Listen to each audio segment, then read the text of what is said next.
I'm a reviewer of sorts. What I'm going to do is I'm going to review music, anime, sadly, other TV shows, and video games.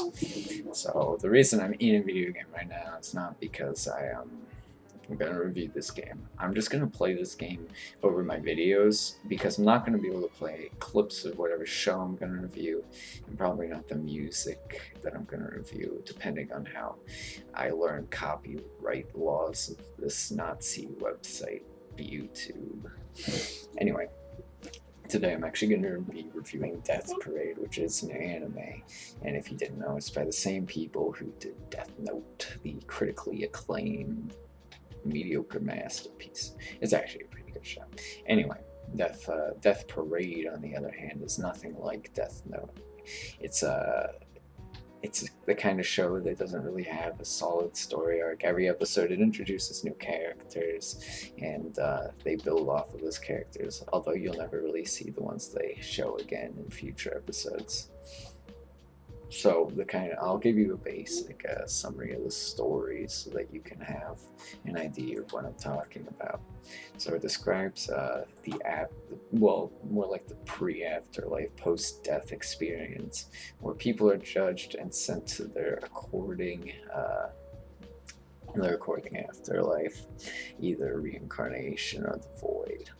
And here, the way they do this is the entire premise of the show. They play a game, like it's like a bar game. There's arcades, there's all this jazz, and that's how they decide how people are gonna get to heaven or hell, which seems a little bit ridiculous. They justify it interestingly. They say they put them under extreme conditions, so it brings out the darkest part of the soul, which is where they judge them off of. Which doesn't make a lot of sense either, because you would think that you wouldn't want to judge somebody off their darkest, but that's how they generally do it, and it makes for some entertaining things. But the trick is that these people only judge people that are died in a couple, and they don't have to be a romantic couple necessarily. The first couple that you'll see is introduced as a romantic couple, but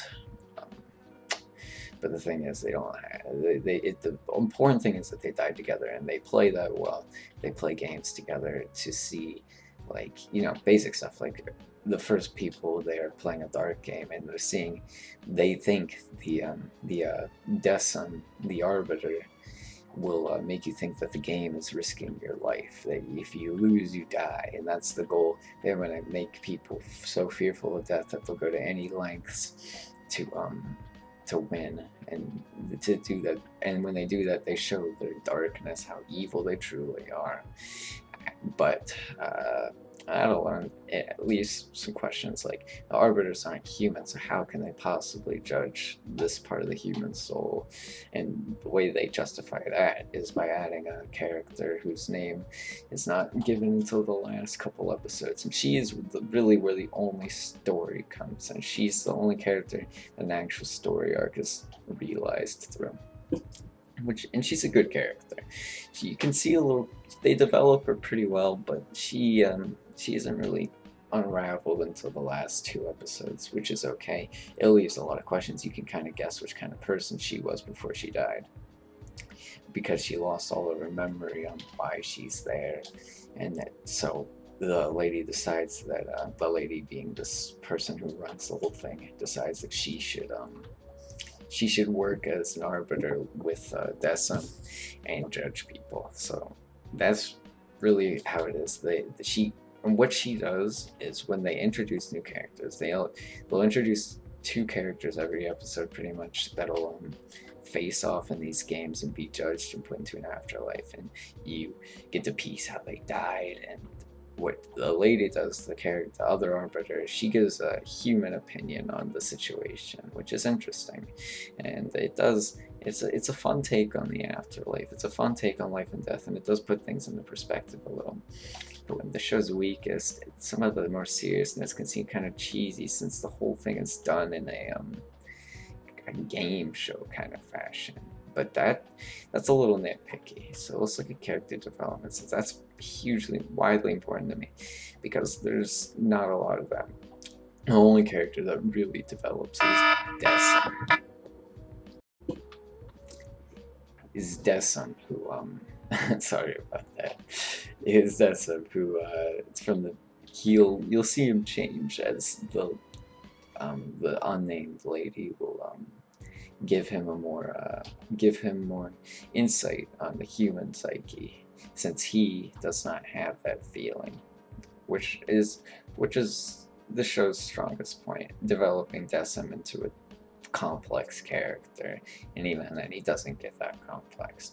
Other characters they just pretty much ignore completely. I mean they don't do well at introducing other likable characters. In fact, there are only two that you'll really get to like. The other ones they introduce, I mean, you'll like them, but there's really nothing to like them for. They don't do anything at all. Like, I can't, I don't want to give anything away, but the character, the white hair chick that runs the whole operation is just uninteresting.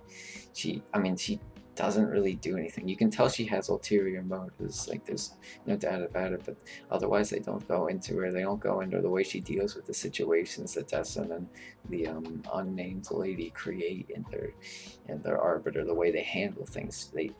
In the end, I mean, you'll see they do come to a climax with her plot, but it doesn't really leave you satisfied at all. It leaves you with a hollow feeling inside, like, oh, well, she didn't really have a point in the series at all, except creating the situation, the entire situation, she did set the stage, but they don't really get into that and how important it is that she did that.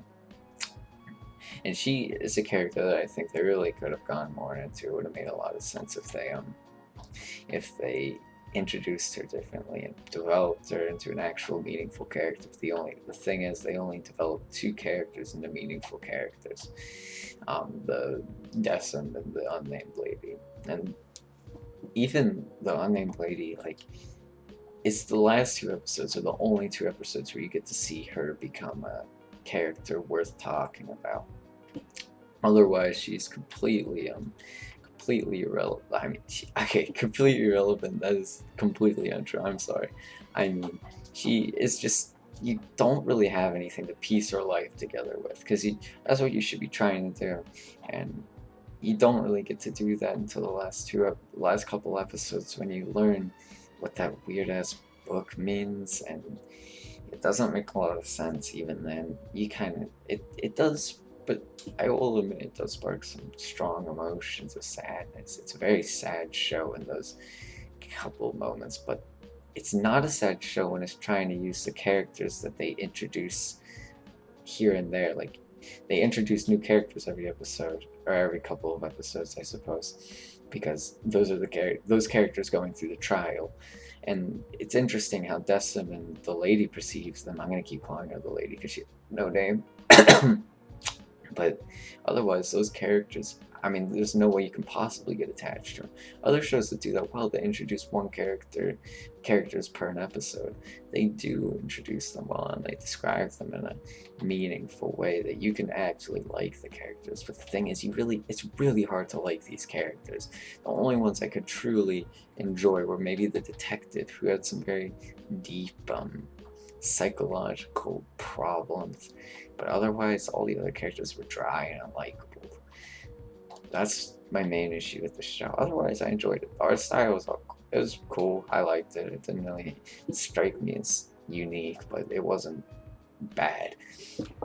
The storyline it was interesting. It was an interesting take on life and death, and that's where I think the show really shined.